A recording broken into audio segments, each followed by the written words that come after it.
Welcome back to Thoughtful Thursday, where we answer your questions about this past Sunday's message. And this past Sunday, Dave spoke on Esther, chapters 1 and 2. Can you just give us a brief overview? Sure. That's really not a fair question, but because, anyway, it's long. But yeah, there's two big chapters. But it all boils down to the fact that God's at work even when we don't see him. Mm-hmm. He's at work in the details. He's at work through imperfect people. And so that's really what we talked about on Sunday. All right. So we're going to jump into the questions. Our first question is, you mentioned that God is at work even when it doesn't look like it. How can I keep from being discouraged when I don't see God is at work? And I think you gave an example, and I'll just share this little example because I think I've heard this before. You may have heard this before, but you shared the idea of ingredients to a cake, and sharing that even in the different ingredients, we don't see them as necessarily good on their own. We wouldn't go eating flour on its own. That's pretty gross. Maybe icing. I mean, that seems good. But when you put all of the ingredients together, the egg, the flour, the sugar, the butter, all those things, and you put them together, it does delicious. Right. It creates something amazing, which, I mean, when my child heard this description on Sunday, she was very much like, oh, well, just, is God going to lead me to cake? And that's what she took away. But I think the idea here is, like, how do you keep from being discouraged? And I think it's doing your best to not look at each piece as an individual thing that's happening and not... and you're not looking at a fuller picture. And so I think that's part of it, is that God doesn't work in, or he does work in these small things that are happening that maybe don't seem to fit. But then when you see the greater picture, and I think often we don't get to see that greater picture for a while, or maybe we may never get to see the greater picture in some areas. But I think to not be discouraged is to look at these things from a different perspective than what maybe we're looking at them. But maybe you can even go into and I think that's right. I think it's having a different perspective, but also, what are your eyes focused on? What is your heart focused on? Are you focused on, we've talked about this before, the right here and right now, or are you focused on the eternal aspect of it? And much like even we could even use the illustration of a race. There's many times in like a marathon where runners will stumble, where they might even fall. But that doesn't mean the race is over. But if you look at the totality, and not to be discouraged by that, they can still end up winning the race, or they could have a personal best or whatever. It's the end result. And so, like, sticking with the cake illustration, you may go through an area, a time where it just feels really raw and hard, like a raw egg, and you're just like, this is nasty, and I don't want to deal with this anymore. Mm-hmm. But if you're focused solely on the rawness and focused solely on that, and not on the end, which is Christ, and which is our glory with him, it can be really hard to not be discouraged in that. And if you're focused on the prize at the end, and that is our eternal living with Christ and our salvation, it makes it a little bit easier. I know the men, we talked about it in our men's group. We're doing a series called Work is Worship, and how do we continue to worship God in our work or through our 9-to-5 jobs. And last night we were talking about it, like, if we're focused on getting a raise or getting a promotion, if we don't get those, we feel like everything's lost. Mm-hmm. But if we're focused on, I'm going to work my job, I'm going to do what I can to serve God, and that's the purpose behind what I do, then if I get the raise, awesome. If I don't, okay, my focus is on that. And so I think that's where it's really all about your focus and the end game. Right. And I think that when it comes to the idea of like discouragement, I think that often will negate the discouragement, because it is truly like what you are looking at. And if you're looking at things in this moment, it is discouraging. I don't want to discount that it is discouraging. And I think we have to be mindful of where, like you said, where our hearts in that situation. And I think if we get so focused on that situation and we are discouraged in that moment, we might miss out on a blessing because we're so focused on that discouragement, we miss out on something else, or we might miss out on an opportunity that God has. And I think we've talked about this and thinking of like small groups, but just having conversations about, thinking less about ourselves. And I think we can often get really discouraged when we're focused inwardly, because, it's just, we weren't meant to do that, and it does get discouraging. But when we start to focus outwardly, it's just what we're talking about. A change of perspective can really change and lead to a different perspective, which can pull you out of discouragement. Yep. The second question is, as seen in the book of Esther, God uses some really ugly things of life to bring about his purpose. How do we reconcile that? We don't know. That's so true. I don't know. We don't know. I don't know. But I mean, the truth of it is, I think we've talked about this at length, and we still come up with the answer. We're really not sure. And so I think it's fair to say that this isn't, we wanted to share this question because I think it's good to know that we don't always know. Right. But also that this is something that we wrestle with. And I think a lot of it stems it looks at a lot of theology here and where you stand. Not theology. Is it theology? Doctrine? I don't know. But it's a lot of like free will and it's all dependent on how what's the other word? Not free will. Like it's all about what level of God's sovereignty in our lives, right? How much is our free will to how much is God directing, directing.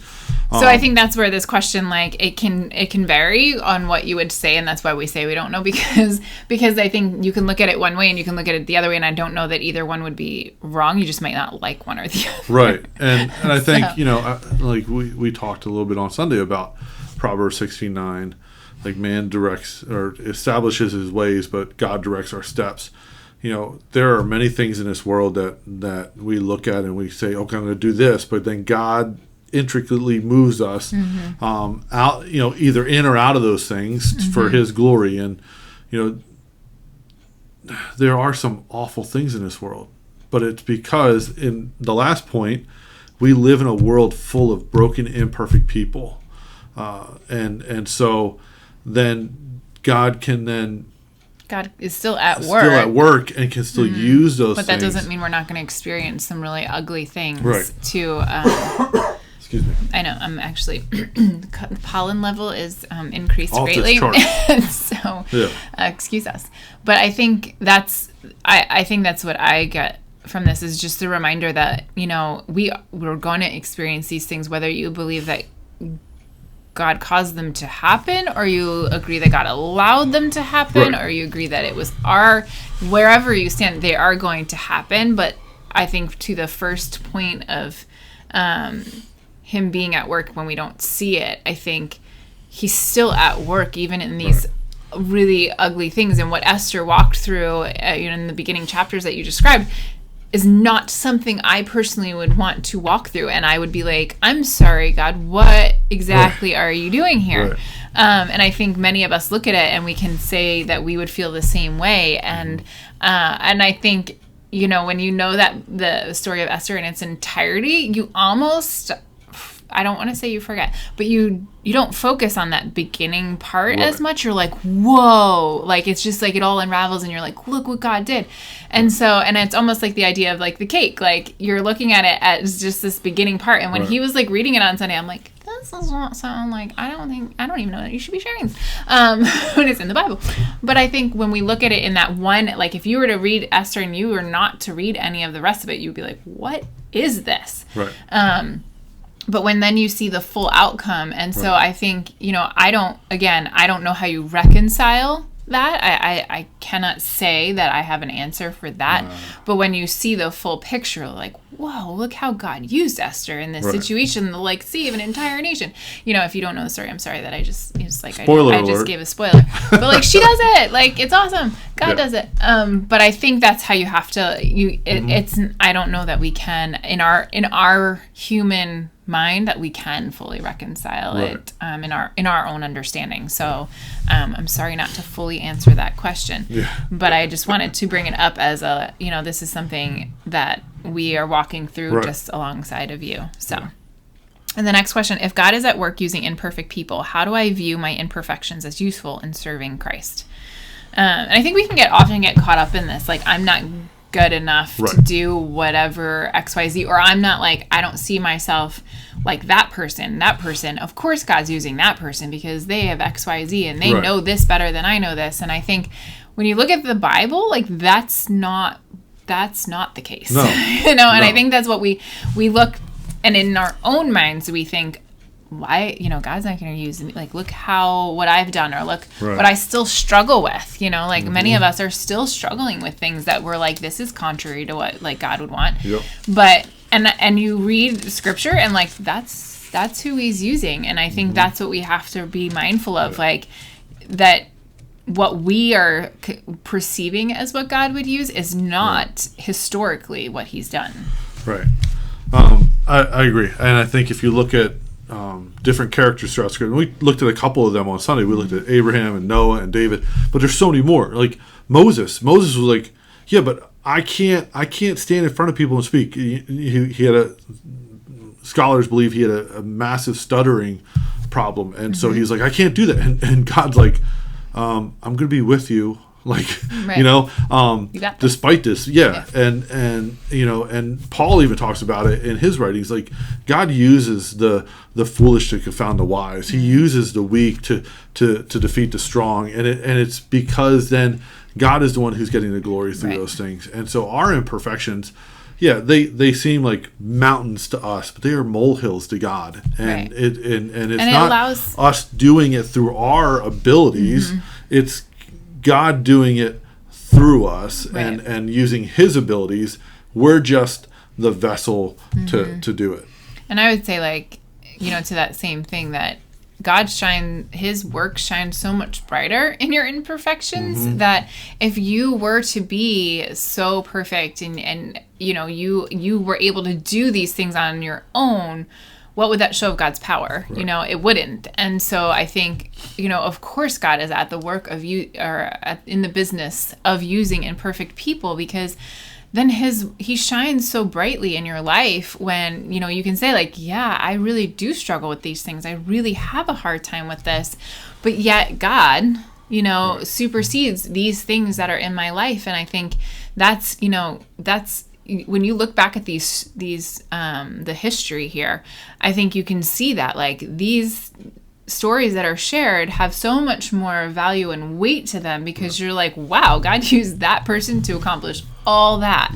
And I think that's what's so amazing. So I think, looking at your imperfections is actually like, obviously nobody wants to embrace their imperfections, and we're always working to overcome, but he can use you right now, not what you're going to be and what he is going to accomplish in you, but he can use you right now. And I think that's where you have to remember that like God can use you in whatever situation in this very moment. So I think that's it. I'm sorry that one of our questions was slightly not answered, but we hope that it answered some of your questions. And we are going to be continuing in our Esther series, and the next chapters that we'll be discussing are... We're going to be looking at chapters 3 and 4.